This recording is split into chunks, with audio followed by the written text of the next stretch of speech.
Hi everyone, my name is Stylianopolis, and it is my great joy to be with you, to read some stories with you by author-illustrator Grace Lin. Grace Lin is a Chinese author-illustrator, and one of the reasons I chose to read stories from the Chinese tradition is because my grandfather is Chinese. And so these stories are written and illustrated by Grace Lin. Actually, this one is written and illustrated by Grace Lin, and this one is illustrated by Grace Lin and written by her friend, Kathy Tucker. So the two stories are The Seven Chinese Sisters and The Ugly Vegetables. And we'll start with The Ugly Vegetables first.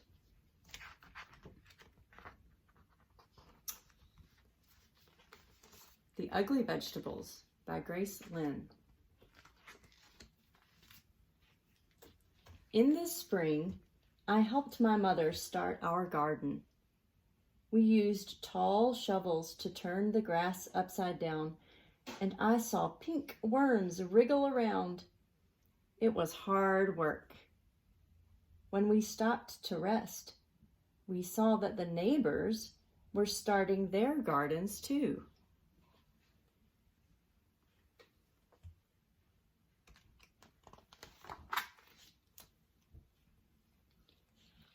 Hello, Irma, my mother called to Mrs. Krummerine. Mrs. Krummerine was digging too. She was using a small shovel, one that fit in her hand. Mommy, I asked, why are we using such big shovels? Mrs. Krummerine has a small one. Because our garden needs more digging, she said.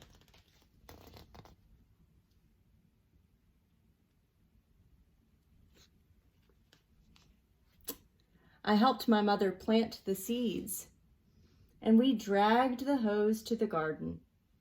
Hi, Linda. Hi, Mickey, I called to the Fitzgeralds. They were sprinkling water on their garden with green watering cans. Mommy, I asked, why are we using a hose? Linda and Mickey use watering cans because our garden needs more water, she said.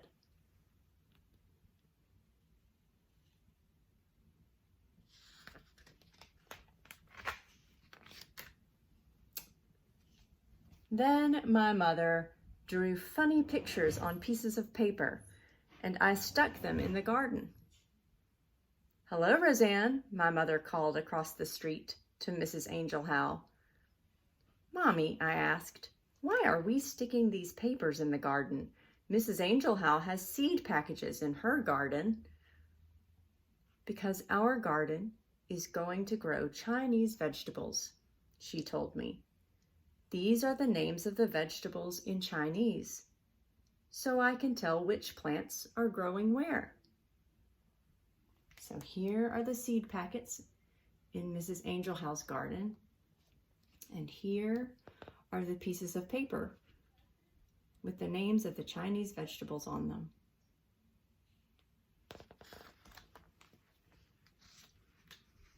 One day, I saw our garden growing. Little green stems that looked like grass had popped out from the ground. Our garden's growing, I yelled. Our garden's growing. I rushed over to the neighbors' gardens to see if theirs had grown. Their plants looked like little leaves. Mommy, I asked, why do our plants look like grass? The neighbors' plants look different. Because they are growing flowers, she said. Why can't we grow flowers? I asked. These are better than flowers, she said. She's peering over into her garden.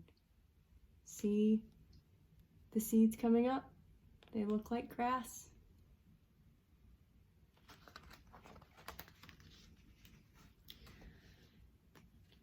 Soon, all the neighbors' gardens were blooming. Up and down the street grew rainbows of flowers. The wind always smelled sweet, and butterflies and bees flew everywhere. Everyone's garden was beautiful, except for ours.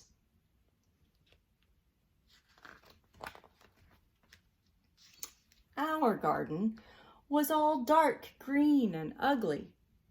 Why didn't we grow flowers? I asked again. These are better than flowers, Mommy said again. I looked, but saw only black, purple, green vines, fuzzy, wrinkled leaves, prickly stems, and a few little yellow flowers. I don't think so, I said. You wait and see, Mommy said.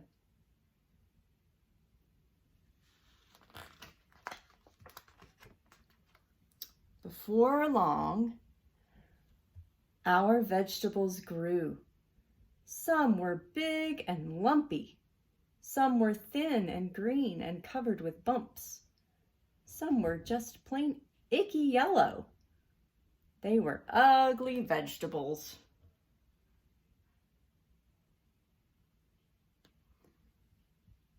Sometimes I would go over to the neighbors and look at their pretty gardens. They would show the poppies and peonies and petunias to me, and I would feel sad that our garden wasn't as nice.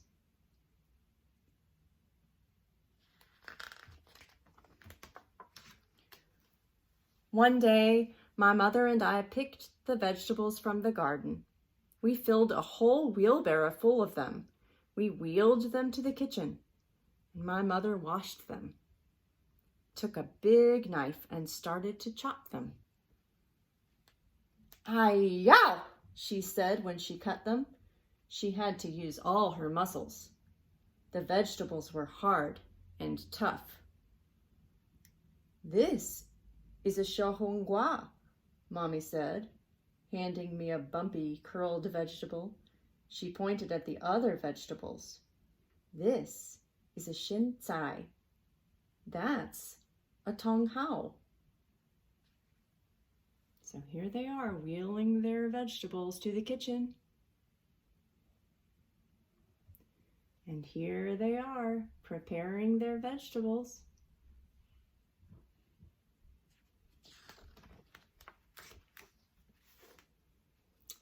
I went outside to play. And while I was playing with Mickey, a magical aroma filled the air. I saw the neighbors standing on their porches with their eyes closed, smelling the sky. They took deep breaths of air, like they were trying to eat the smell. So here is a picture of the aroma, the smell of the vegetables cooking. And everyone can smell it. And it smells so good. The wind carried it up and down the street. Even the bees and the butterflies seemed to smell the scent in the breeze. I smelled it too. It made me hungry, and it was coming from my house. Everyone outside can smell the delicious vegetables.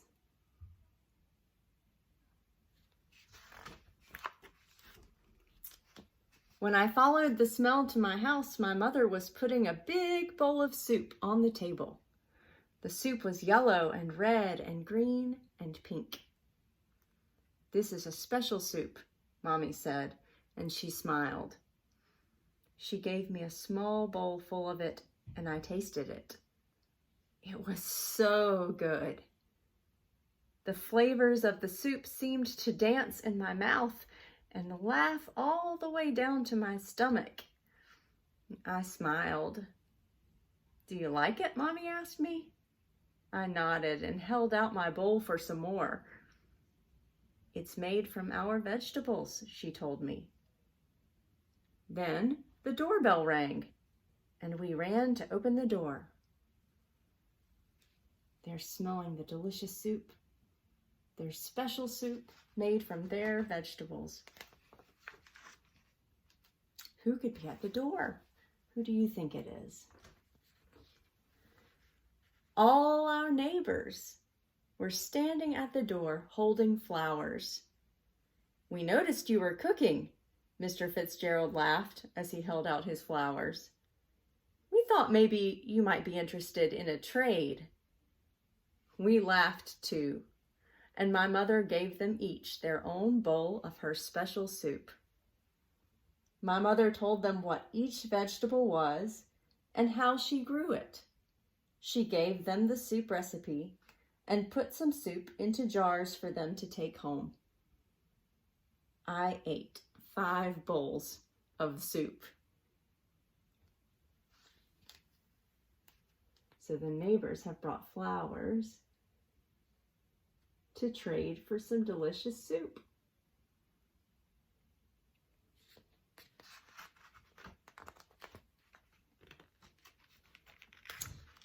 It was the best dinner ever. Even the dog wants some soup.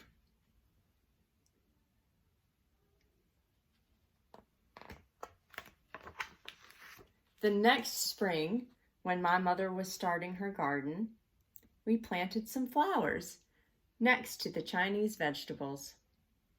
Mrs. Krummerine, the Fitzgeralds, and the Angel Howells planted some Chinese vegetables next to their flowers. Soon the whole neighborhood was growing Chinese vegetables in their gardens. Up and down the street, little green plants poked out of the ground. Some looked like leaves, and some looked like grass. And when the flowers started blooming, you could smell soup in the air.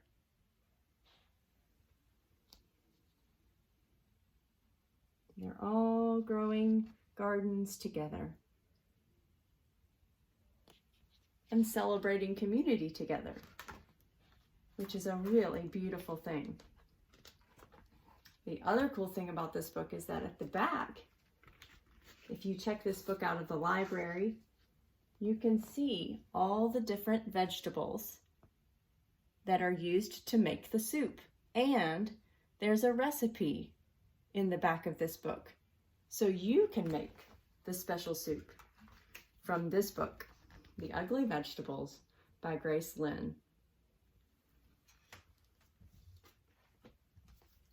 The second story I'll read for you is called The 7 Chinese Sisters.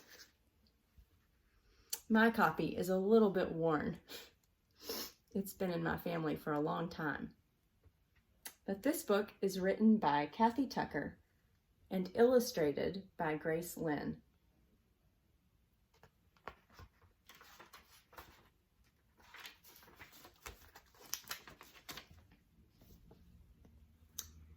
Once upon a time, there were 7 Chinese sisters who lived together and took care of each other. Each sister had shining black hair and sparkling eyes. Each stood straight and tall, except for 7th sister, who was just a baby.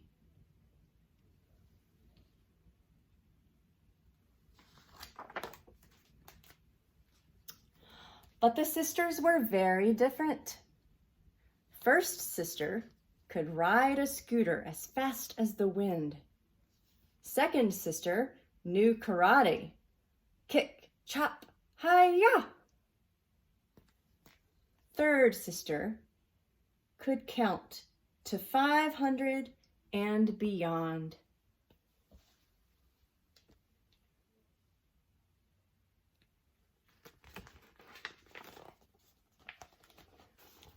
Fourth sister could talk to dogs.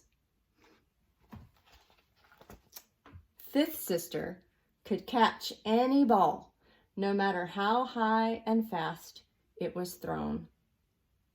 Sixth sister could cook the most delicious noodle soup in the world. And seventh sister, well, no one was really sure yet what she could do, as she was so little she had never spoken even one word.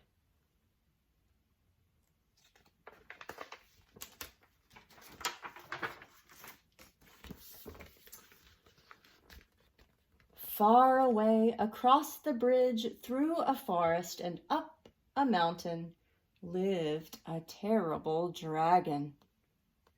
One day he woke up very hungry. He took a big sniff, sniff, sniff,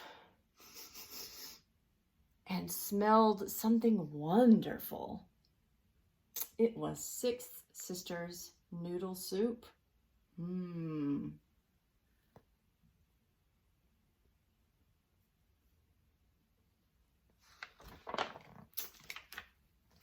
Down the mountain, over the forest, and across the bridge flew the dragon, straight to the seven sisters' house. The sisters were so busy, they didn't see him coming. First sister was polishing her scooter. Second sister was practicing for her black belt. Third sister was counting grains of rice. Fourth sister was talking to a stray beagle. Fifth sister was throwing a ball up a mile or so and catching it.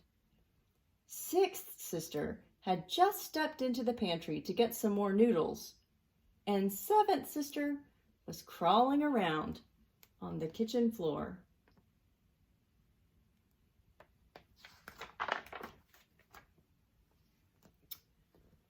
When the dragon peeked in the kitchen door and saw plump little seventh sister, he forgot all about the soup.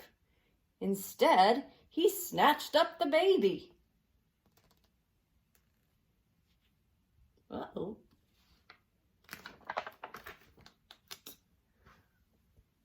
Then he flew back over the bridge and forest and up the mountain and into his cave.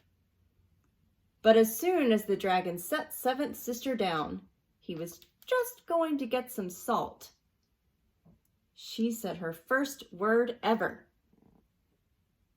And it was an excellent word. It was, help! The six sisters had just started to look for seventh sister when they heard her call. Right away, they knew her voice. Seventh sister's in trouble, cried first sister, leaping on her scooter. We must save her. So they can hear her cry all the way down at their house. And here they go. The other sisters hung on behind, pulled by first sister, who was strong as well as fast. The sisters sped across the bridge. Beyond was the deep forest filled with many trees. So many, third sister counted them by twos. Now seventh sister's cries were louder. The sisters headed up the mountain and soon reached the dragon's cave. So there they go, up the mountain as fast as they can go. And they can hear seventh sister cry, help, help, help. They could smell smoke and hear the most awful roars. Fourth sister listened carefully. Dragons do not talk exactly like dogs, but still she could understand a little. The dragon was roaring. There's no use calling for help. You're going to be my supper. And suddenly, seventh sister shouted her second word ever, which was, no!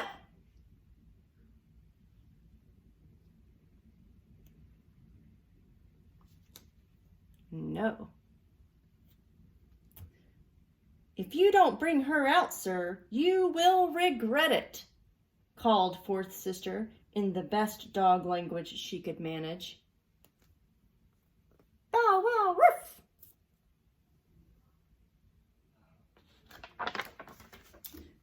The dragon stopped roaring. What was that girl yelling?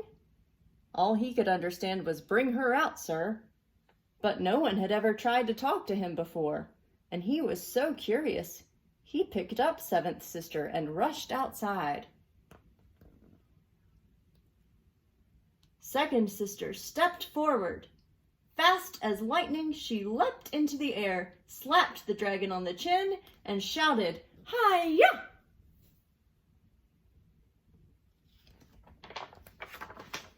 The dragon was so surprised that whoop, Seventh Sister flew out of his mouth.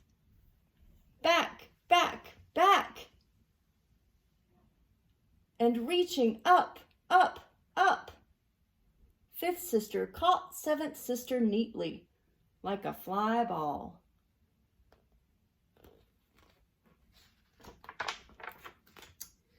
When the dragon saw that his dinner was gone, he fell to the ground, sobbing.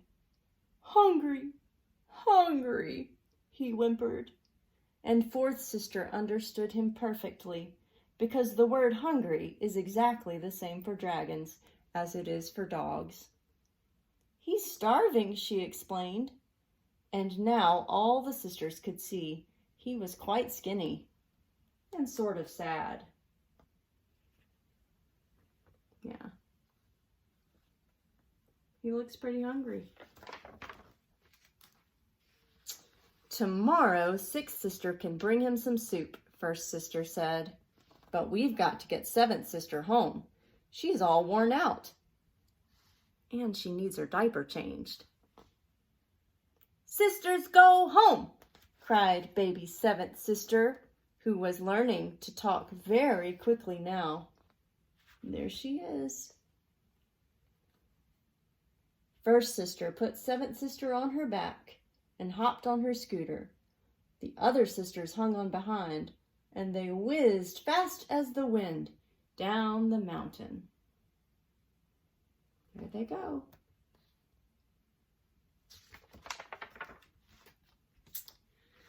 But when they reached the forest, First Sister stopped. Now that they didn't have Seventh Sister's cries to guide them, how could they find their way through all these trees? There they are, going through the trees. "Don't worry," said Third Sister. "I counted the trees when we came. We must go past 500.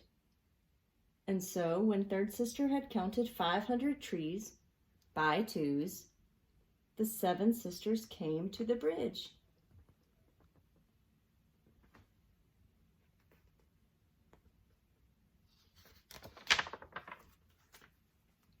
They scooted across and back to their house, where they had a wonderful meal of Sixth Sister's delicious noodle soup.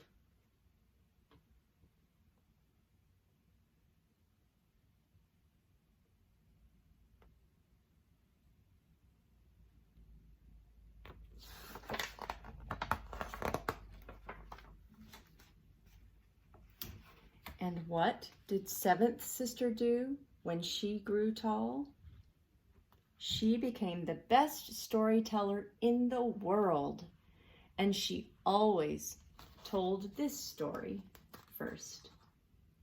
There she is, telling this story.